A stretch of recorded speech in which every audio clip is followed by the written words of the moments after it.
Hi! Magandang umaga sa inyo mga kasawi at mag-iingat kayo palagi kung saan man po kayo naroon. At syempre meron tayong request ngayon mga kasawi about dito sa artistang naghiwalay na si Rico Blanco at saka si Maris Tracal. So syempre ang kanilang kahilingan ay kung ano ba daw ang opinion ko tungkol dito. So syempre mga kasawi, bigyan natin ito ng ano yung aking opinion about dito sa paghiwalayan nila. For me mga kasawi, syempre about kay Maris muna tayo. Si Maris kasi is napakabata pa para mag-decide para sa kanyang in the future.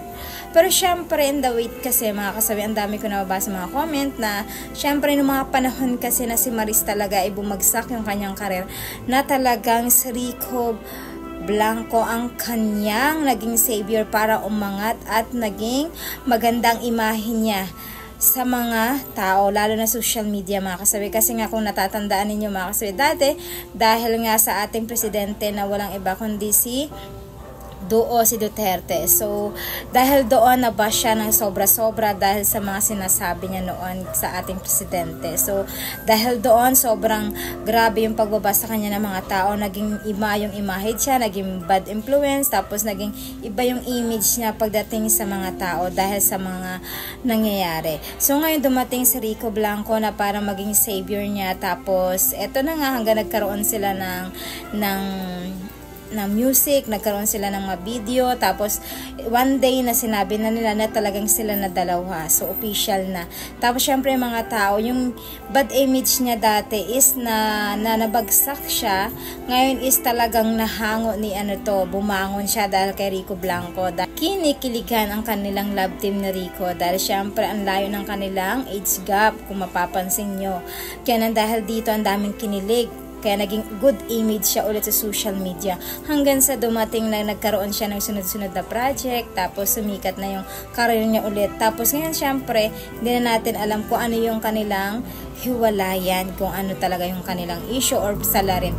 Pero syempre dahil dun sa interview ni Maris, para sa akin kasi parang gusto niya pang hanapin ang kanyang sarili. Syempre sa opinion ko kasi mga kasawi, dapat pala dapat sa 5 years na nakarelasyon, dapat doon pa lang siya. Sa umpisa pa lang sana siya dapat, nung hindi pa siya tugatog ng kasikatan ngayon, dapat doon pa lang niya sana, iniwan pa lang si Rico. Kung talagang gusto niyang hanapin yung sarili niya.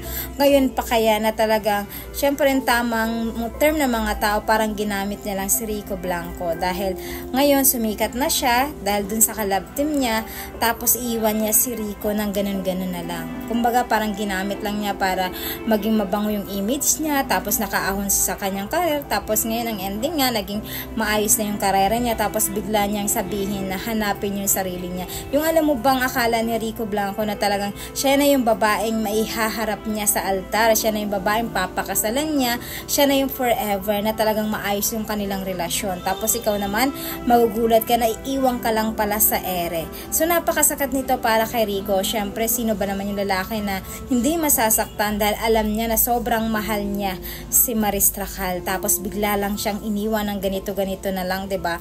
Kahit sinong lalaki, kahit gaano kasakit, pero kapag ka ang babae nang bumitaw, ipipilit mo pa ba yung sarili mo sa isang relasyon na alam mong ikaw pa rin yung masasaktan kapag i-insist mo yung gusto mo? Paglalaban mo pa yung pagmamahal mo sa isang babae kung ang bumibitaw at sasabihin pa sa'yo na hanapin yung sarili niya, 'di ba? Parang ang sakit kasi kung iisipin, dapat pala kung dati pa lang na gusto niyang hanapin yung kanyang sarili, dapat hindi na siya nakipagrelasyon.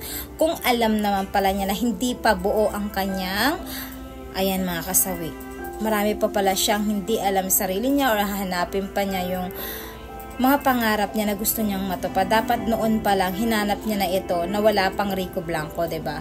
So yun lang yung nakakasad mga kasawi, na kumbaga nagmahalan kayo tapos na darating sa punto na may maiiwan na masasaktan ng husto dahil syempre dahil sa pangsarili mo na gustong-gusto mong maabot dahil ngayon na sumisikat ka na. So yan lang mga kasawi.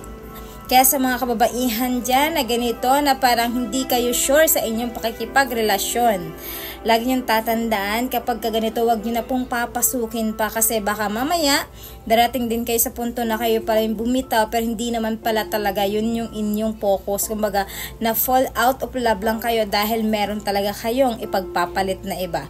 So good luck na lang kay Marisa na naman totoo talaga yung sinasabi niya na hanapin niya yung sarili niya, kasi lalabas at lalabas din sa huli kung talagang totoo na talagang baka mamaya is meron third party. Ngayon pa lang kasi na hindi natin masasabi, baka mamaya is meron naman talaga, hindi niya lang masabi para hindi lang niya masira yung kanyang career, mga kasawi. So malalaman din naman natin niya sa huli kapag lumabas na talaga na meron ng third party, mga kasawi. So kay Rico, ayan, may babae na tamang para sa'yo. Lagi mong tatandaan yan. Ngayon masakit man yan, pero darating ang panahon na may babaeng magmamahal sa'yo ng tunay, at babae na talaga ipaglalaban ka kahit na meron ka ng edad. Maraming salamat, mga kasawi, at sa mga nagpadala ng na ito, commenter natin, mga kasawi, sa topic na ito. Yan na po, nakimarites na rin po tayo.